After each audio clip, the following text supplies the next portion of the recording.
Hello, welcome to Secure Talk, your trusted source of information on the latest threats, trends, tools, and technology related to cybersecurity and compliance.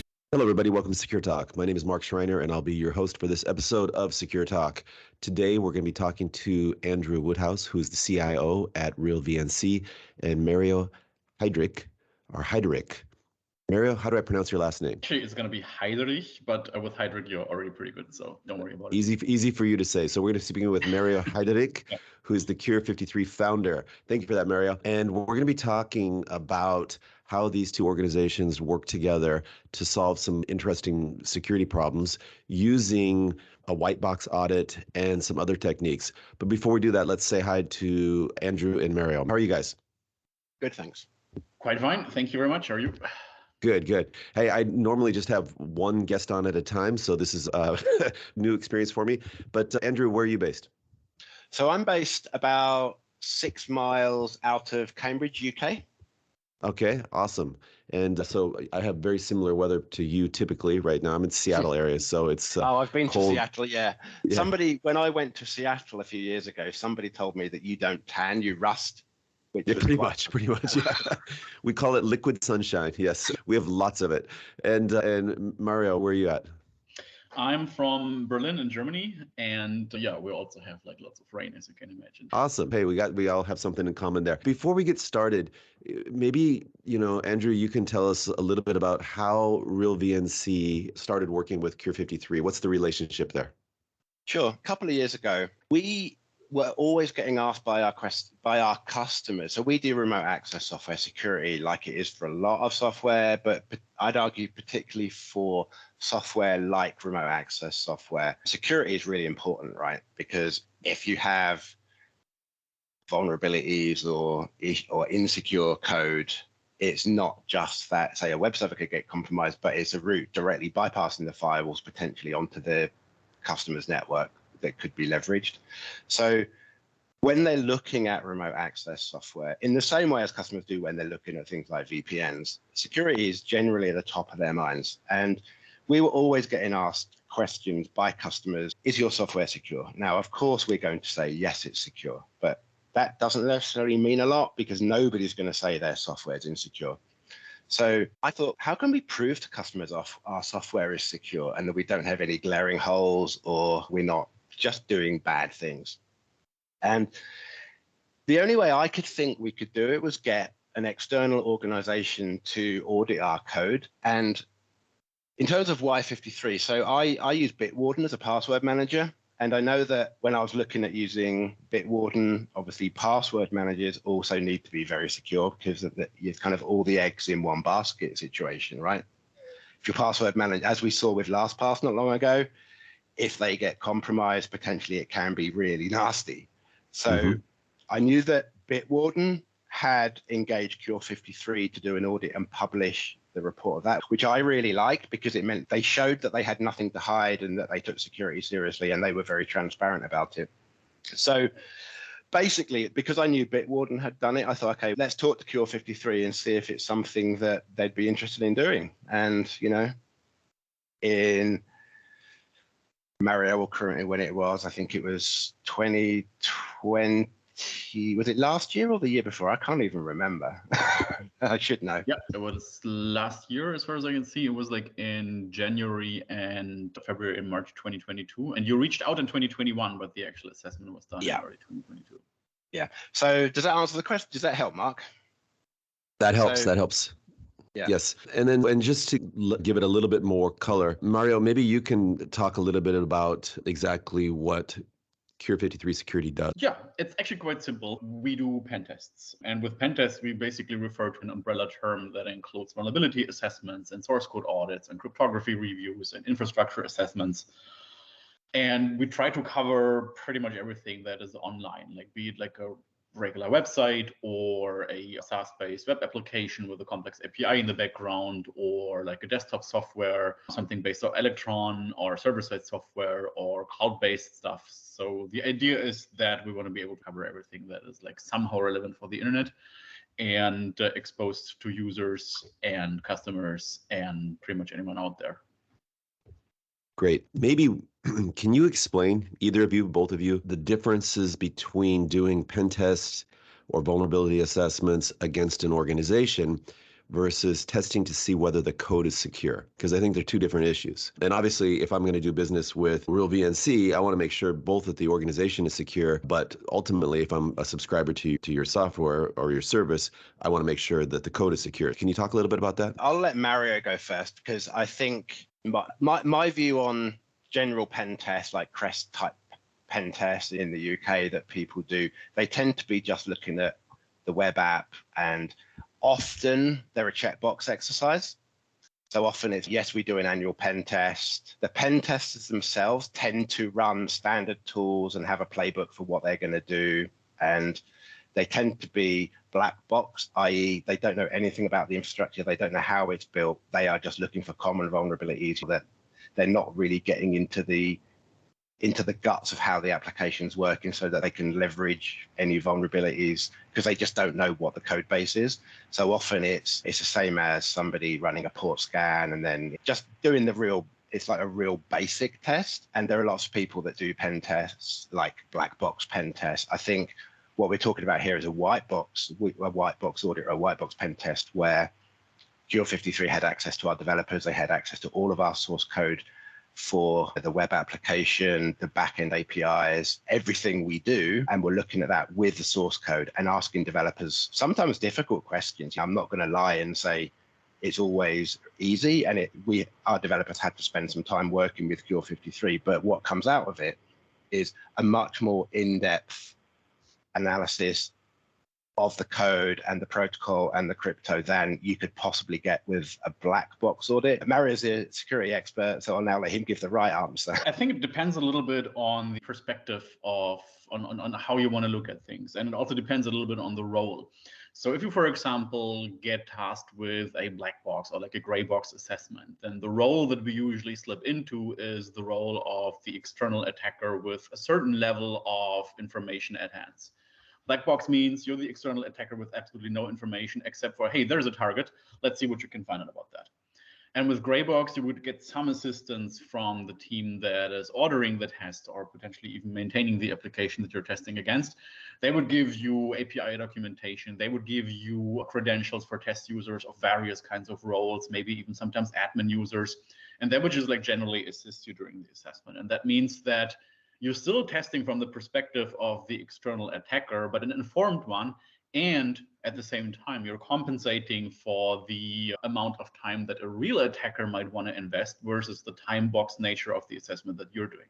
For example, say, look, you're going to have 15 person days on that test, and that is enough because that's our budget. Then this means that if we might invest 16 days, then maybe on that 16th day, we're going to find something that we didn't find in the first 15 days.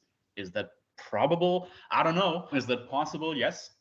And does the actual attacker care about the budget? Probably not as much as we do in that situation, or the client does. So Greybox gets us a little bit of an advantage over the actual attacker by preserving some information to us and making sure that we actually see things and don't have to guess them or determine them ourselves. And then, of course, last but not least, you have the crystal box or the white box assessment, in which all the information is there. And then you can think about, we're assuming two roles here. The first one would still be the role of the attacker, because we're going to try to do bad stuff with that extra information. But the second one is also the role of the internal auditor, because we don't have to ask, we don't have to guess, we don't have to probe, we don't have to brute force, and we can just look things up if we're uncertain about them. So if you, for example, run into weird behavior of an application, we don't have to ask around who can explain this behavior, because we can just check it out in the sources ourselves. So that makes us more efficient and faster. And of course, it gives us the internal perspective of acting both as an attacker as well as the internal auditor, and just like seeing more things.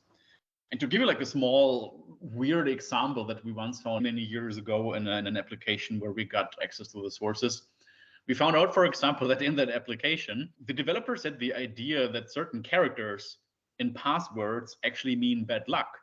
So they decided to strip out certain numbers because those were the unlucky numbers, and they replaced those numbers with lucky numbers, thereby effectively destroying the entropy of the password quite significantly.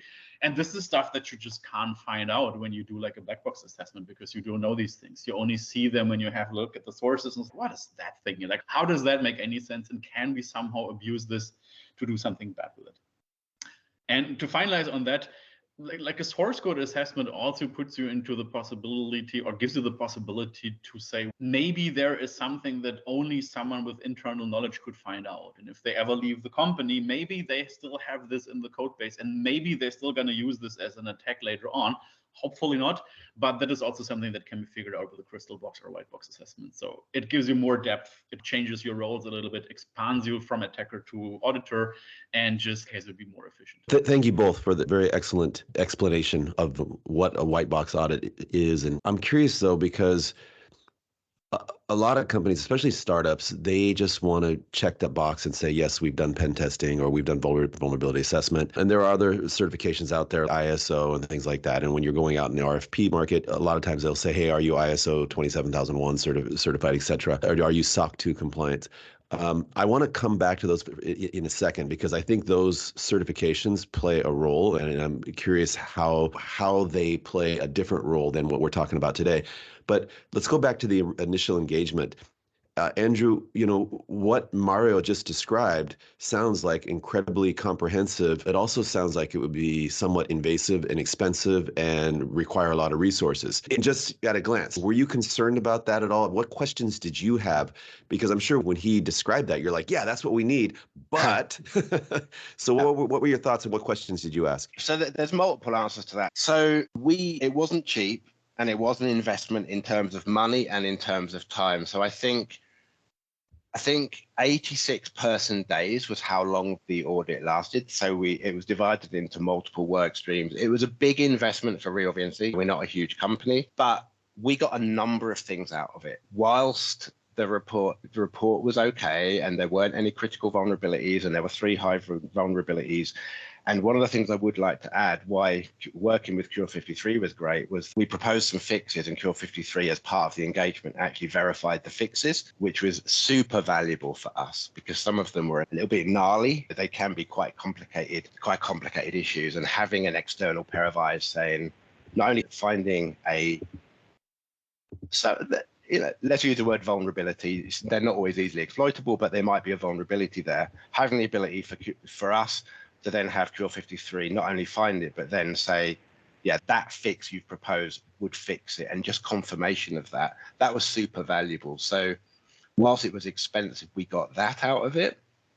And we also got some pointers from Cure 53 on how we can improve our software development process. So things like use more fuzzing, like certain ways we build binaries to include certain flags like address sanitizer and stuff like that are fairly technical, but they helped us actually improve our software development lifecycle as well. Yeah, so it was a big investment, but we got a lot out of it. So in terms of when we went to Cure 53 and said, hey, we want you to audit everything. And I don't know, Mario, if you agree. For us, it seemed like quite a big engagement because it wasn't just a web app. It wasn't just a client binary. It was a server, a client, mobile apps, web portal. It was multiple different components.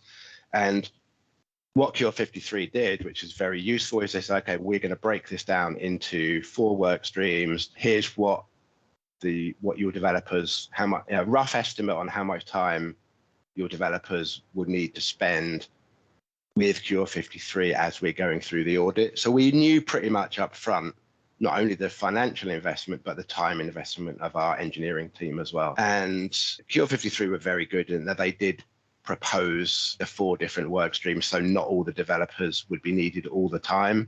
So the way the work streams actually were aligned with our engineering team. So for example, one of the work streams was about our web portal, right? So the developers that would be needed there with the web team. The mobile apps was another work stream. So that would be the mobile team. So it actually worked quite well in terms of being efficient. So the developers were only needed to be on hand to answer any questions or to explain. Developers do weird things sometimes and just explain why they've done things a certain way and what the thinking was to Cure 53. And yeah, so I think breaking it down like that really helped us. So we knew the time investment and the cost investment. And ultimately it wasn't cheap, but as I said, we got 2 things out of it. And of course, we can now say to customers, hey, and we actually published a summary of the report. So we couldn't publish the whole Cure 53 report because it contained code extracts that we didn't necessarily want in public domain, but we published a summary report. We were as transparent as we could, which meant that when customers ask us, is your software secure, prove it, we can now give some kind of evidence that it's not just us saying it's secure, but we've had an external organization verify that. Sure. And I really like the fact that you keep using the word investment, because oftentimes people look at these tests, again, they need to check that box and it's an expense. Just get it done. It takes time, resources, money, all that. But you keep saying investment because, one, it does make your operation, your platform, your product more secure, but ultimately it helps you sell more. Exactly. Yeah. And I just like any other sales or marketing investment that helps you sell more in certain domains, certain sectors, having a certain certification, for example, is a must-have. And in some of the spaces that I work, for example, SOC 2 is a must-have. And if you want to get past the gatekeepers, that you need to have that. Or some sort of very convincing alternative, okay? Mario, over to you.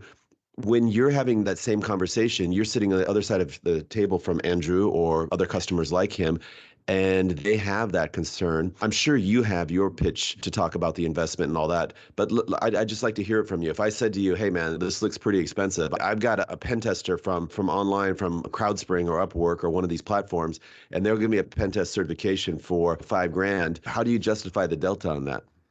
To be quite honest, I'm not really like a big friend of pitching these kind of things, because usually it is my role to talk to the client for the first time and just find out what do they really want, what are they actually after, what is the motivation for them reaching out to us, asking for a pen test of whatever methodology. And then based on that, I can quite quickly see where the whole operation is going. When I talked with RealVNC, it was quite clear from the beginning on that A, this is going to be a big beast, and B, they are seriously after finding out about their security levels, and it's not like a rubber stamp exercise. But we also have those, of course. And I don't want to make them sound bad, because it's better than nothing. I know that lots of our clients actually come to us because of the fact that they have to, because someone else says, look, you have to have a pen test. If you don't have a pen test that you can prove, you're not going to get this particular certification, or we're not going to buy or rent or otherwise use your product.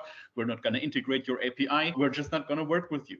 So they have to do this. It's like going to the dentist. You just have to do this. You barely enjoy this, but you still have to do it at some point. And then needless to say, this can be abused. As a company or as a vendor, you can go ahead and say, of course, yep, we're going to do the whole thing and we're going to scan you up and down. We're not going to do any manual testing, but that's not really required by the certification. So let's just go and run burp and wait a couple of days. Then we're going to send you the report with a couple of template changes, and this would be like 5K. That exists as well, but that doesn't give you anything in the long run. And strategically, that doesn't help you at all, because as a client, you always go by the risk that your customers, your clients will eventually notice. They will ask for the report, they will ask for the summary, they will see, was that an actual test or was that like a rubber stamp thing? And then that might actually backfire. And as mentioned, that is why I don't really pitch these kind of things, because it's quite clear where people are coming from and what the motivation is for people. And then the question is like, how do you get that into the right direction? How are you going to be able to give people strong confidence that they receive value with the service that we're doing that is going beyond what they actually initially expected? And that can only be proven by working together and by looking at the application, by experiencing the test together, by doing all the setup, like a thorough scoping as we did with RealVNC. I'm not sure how many weeks we actually spent on scoping. It was a lot of time, but it was worth it because it was fully clear what you're after, who's going to be needed in the chat, how many person days are going to be needed per work package, and all those things. And what came out was actually a good fit. And then you have the test experience, which is like hanging out on Slack or any other software to chat with the development team, ask questions, give feedbacks, do live reports, report the findings. And then again, at some point, no matter where you came from as a customer, as a client, you might realize, hey, independently of us having to do this, this really gives us value, because that bug that was there in the database handler, we wouldn't have found it ourselves. Bug Bounty might not have found it. The scans with burp might not have found it, although it's pretty good. But that actually gives us something that otherwise would have been invisible and would have been lurking around in our code base and amassing technical debt. And then you realize, hey, this whole thing makes sense. It's just like going to the dentist and realizing, oh, had I not done this, I would have had some kind of infection in my mouth, and that would have sucked even more. That's I think the main goal here is like starting with makes sense, and then over the course of the journey, just like making sure that you really can add more value than expected. And then you arrive at something that really helps shaping up the security culture and the realization that this is really needed and actually gets you forward. And then we're pretty much back at the term investment and the full realization that this is really an investment and helps in the long run.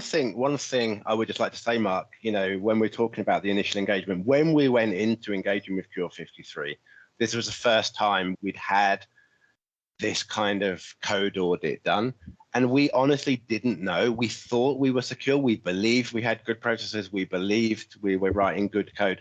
But until any software vendor goes through a process like this, you really don't know, because often your engineering teams, your QAs, not maliciously, but they maybe don't have the experience and the knowledge of enough to be able to truly know that the code they're writing is secure. And yes, there are lots of automated tests you can do, but ultimately nothing beats going through the code with a fine-tooth comb with someone that understands C+ or Go or whatever, and actually going through the code and seeing things.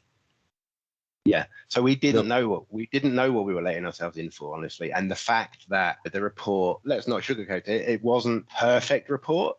We didn't have any critical vulnerabilities. We had 3 highs, and Mario, I don't know if Mario remembers, but I think we fixed them really quickly, and we took away a lot of lessons from, okay, how did that happen? And we fixed them, Cure 53 verified them. And I think just from the size of the code base they did audit, I think we were quite happy that it wasn't worse, if that makes sense. Totally. Hey, everything you're saying makes a lot of sense. And I like the analogy of going to the dentist. It's very timely for me because I spent basically half a day at the dentist yesterday, taking care of business, but also doing some, proactive checking and finding that, yes, there's some more work to do there, but it's ignorance is bliss. But in the back of your mind, you're never going to be feeling at ease until you have it checked out. So one thing is you have Mario's team come in, do very good inspection, and now you can say, okay, yeah, not everything's perfect, but at least we know what we need to work on. And we can be relieved that there is nothing super critical. But let me ask you though, is this a one and done? Hey, we've done it. We have our report, and now we have this secure DevOps process in place. Or is this kind of something that, like the dentist, you have to go back every 6 months or every year or something? So at the risk of getting a bit salesy, so RealVNC, I don't know if you know the background of the company, but basically we were founded by the people that developed the original VNC that's been around for years at the AT&T Research Lab in Cambridge in the 90s. So we were founded by that core team at the Cambridge Research Lab that then went on to start RealVNC. And so we invented the remote access industry, or the graphical remote access industry, knows VNC. And we've made a commitment. Security for VPN providers and remote access providers is existential. If your software has massive vulnerabilities, you're toast. We all know what happened with LastPass. They'll be in a lot of pain right now. We didn't want to ever be in that situation. So we wanted to take a bit of thought leadership as the people that invented this beast remote access. We made a commitment we were at InfoSec in Florida last year, where I got stuck in a hurricane, which was fun. But we made a commitment that absolutely our code base is constantly evolving. So we put a challenge out to the remote access industry, which is right. We're going to do this every year. You should be asking your vendors to prove their security as well. So for us, the code base never stands still. We've started talking to Cure 53 again about doing another audit this year. Now, obviously, the investment from a monetary point of view hopefully will be less because they've already audited a lot of the code. So it should only be deltas from what's changed. So the scope of the exercise should be reduced. For example, all of the back-end hosted services haven't really changed. So we're working with Mario at the moment on what the scoping of the audit is to be meaningful. But yeah, code never stands still. So we think that we need to do it on an annual basis, to be honest.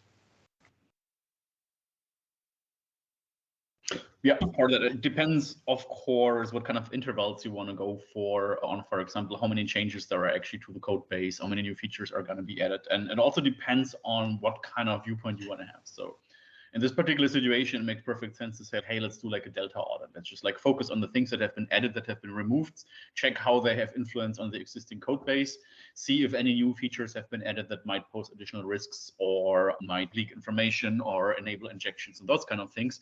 And then needless to say, you spend fewer days, because in the initial assessment, you first need to find your way around and get to know everything. And then you can say, we're going to use at least partly the same team to look at the same scope, but focus on the changes that have been done over time. Sometimes that makes sense. There's also situations where you want to say, maybe it makes sense to look at the whole thing again from a holistic standpoint, because either clients or customers demand that, or the changes have been like comprehensive and meaningful for the rest of the platform that you can't really judge the delta alone, but you have to understand what else has been affected, and then you probably are gonna be doing like another full test again. But that of course also depends on the magnitude and the size of the test. Like here we have 86 person days. You're not going to do another test with 86 person days the year after, because that economically and also realistically doesn't make any form of sense.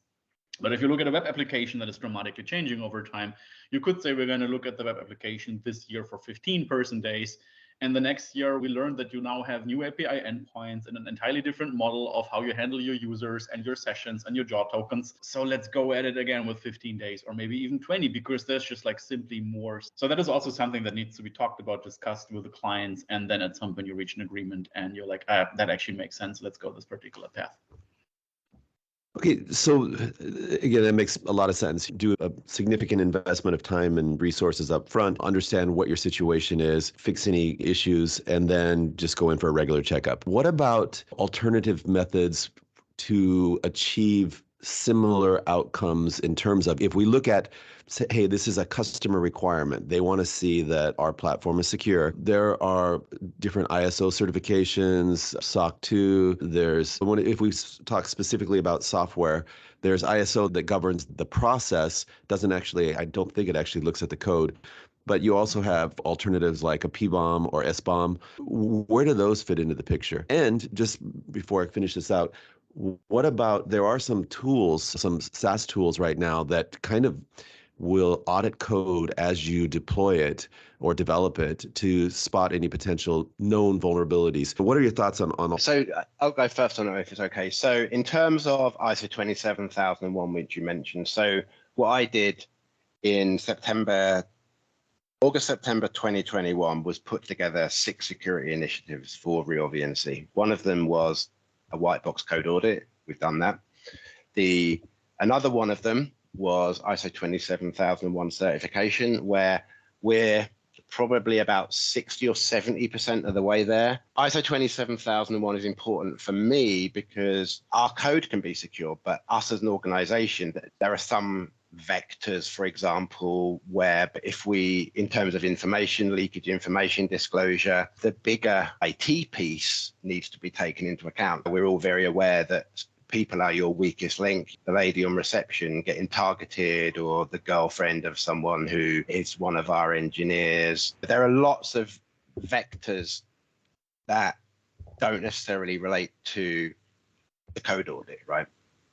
So it's about information security, and we don't do things by half. So the scope of our ISO 27001 certification program is the entire organization, including our software engineering teams, including our infrastructure, the entire business. And there are good reasons why we're doing that. And the biggest one from talking to ISO 27001 specialists is, if you don't do the entire organization, you need to have a lot of measures in place to segregate, for example, the engineering team from the HR team, from the finance team. You need to have a lot of barriers in place to mean that the part of the organization that is in scope for 27001 isn't polluted by the part that isn't. So we're doing the entire organization, and that's really about information security. So it's having a register of risks, manage it, and it's basically risk management. It's managing those risks, understanding what the value of an asset, and it could be a system, it could be data, the value of that asset to the organization, and then how you mitigate it, how you're identifying and managing the risks and mitigating the risks on those different assets. And I think it's also nicely getting us back to the idea of like different roles or different threat actors. Because if you're, for example, talking about all the certifications, then your threat actor is usually wearing a suit. Or if you're talking about other comparable certifications, then the regulators might be in charge here and they might shut you down because you're doing something that is like not okay. Like also thinking about data protection and managing the information flow inside the company and so on. Then you might be thinking about training your employees to be more resilient against phishing attacks and against trickery and against being made drunk in a bar and then letting out some company secrets, which is also super important, but yet another role of an attacker coming into play and firing their assets against you. Then you have the role that you would assume as the internal auditor and at the same time the external attacker with a code audit, the external attacker with a gray box test, and so on. Effectively, as you said before, you need to think about what kind of assets does my organization have, what kind of threat actors are about, and what can I do to be as well protected as I can against those. And even if something happens, can I at least say, look, I mean, we still got a compromise and there was still some kind of thing that was overlooked, but we did our best. Like we tried hard and this is what we can show you to prove that we did. And at least then you might not get a short storm on Twitter. So it might just effectively basically result in you being able to say, we did what we could, but it was not enough. Let's ramp this up a little bit. But in the end, it all comes down to those roles and to those different actors, I believe, and the priorities you want to assign to them to make sure that you're as safe as can be. Are you going to be super secure at any point against everything? Absolutely not. But as secure, as safe as can be, that's a state that can be reached at some point. And I think it's about, sorry, Mark, I think it's about understanding where you have risk and you might have an asset that is highly risky, but of little value to the business. So it's about where you're spending your resources, because we all have limited resources. So the risk management framework part of ISO 27001, for example, helps you identify what the importance of this asset is to the business and how much time and effort do we need to spend mitigating those risks. Okay, it makes a lot of sense. I'm just curious, from your customers, Andrew, what's the priority for them in terms of being able to purchase your software? Is that this type of test, or do they want to see SBOM or PBOM or ISO, or is it all of the above? One of the challenges with an organization like RealVNC is that our customer base is so diverse. We have everyone from a guy, so we have a free offering, so a guy supporting his aged parents, up to government organizations, right? They all have different set of requirements. As a small organization or a guy who's providing support to a couple of people, security, ease of use is probably more important to him than security. There is a certain level of assumption that things are secure, but I think they're not particularly sophisticated from a security awareness point of view. Whereas if you're talking to a military organization, security is absolutely paramount, and this kind of report is important. Now, interestingly, you mentioned bills and materials. So one of the other security initiatives that I brought in was we need to understand, and it's something that Cure 53 looked at as well, what are our dependencies? What libraries are we using? What open source projects are we using as part of our software? How do we know there aren't gaping vulnerabilities in it? We've seen what happens with some of the issues with NPM, for example, where there are all kinds of horrible things happening there. And it's very easy for a developer to install a library that is riddled with issues or whatever. You need to know about that. So we brought in software composition analysis tooling that does two things for us. One is it looks at license risk. So if we're using GPL software, what's the implications of that?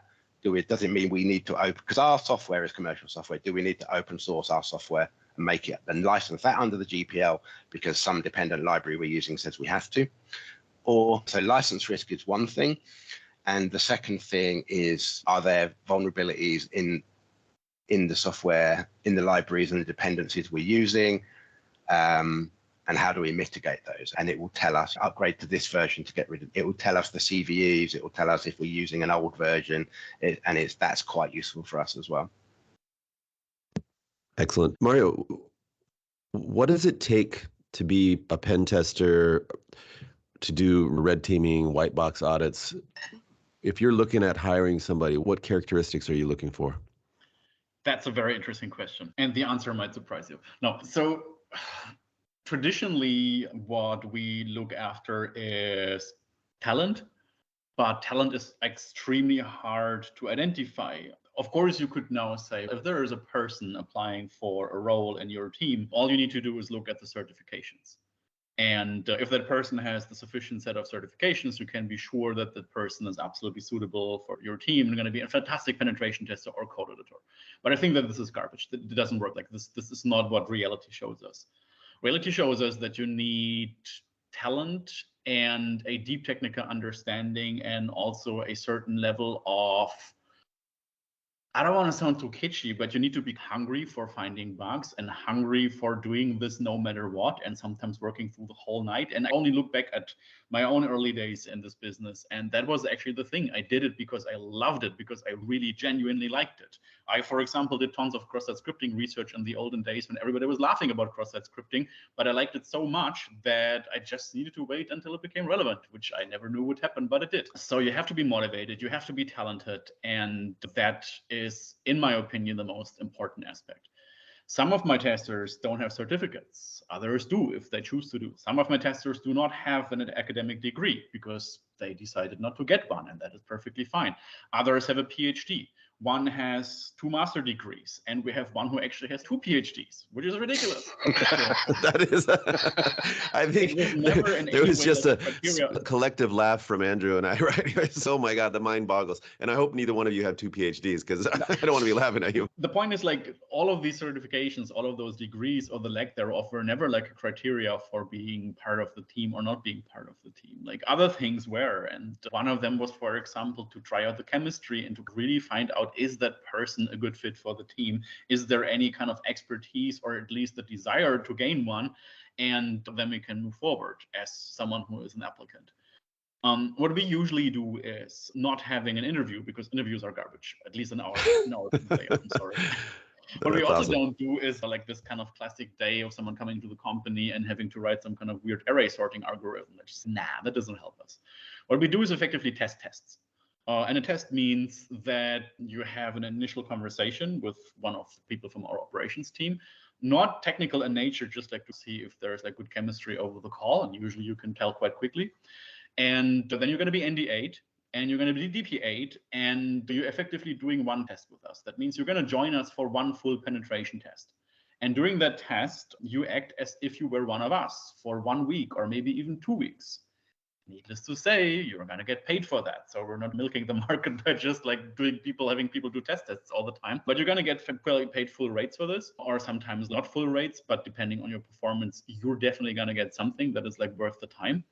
And then after those 1 or 2 weeks, we actually do know whether that person is a good fit.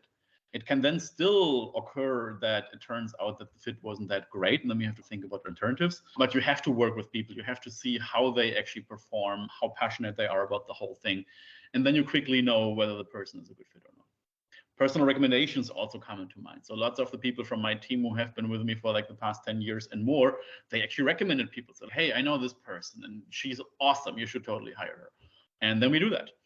Other people just reach out and says, hey, do you have a slot for me? I would really like to join your team. And then it's back to the test. We try it out. We see if it works. And if it does work, then there's most certainly a possibility to hop on board and become one of us.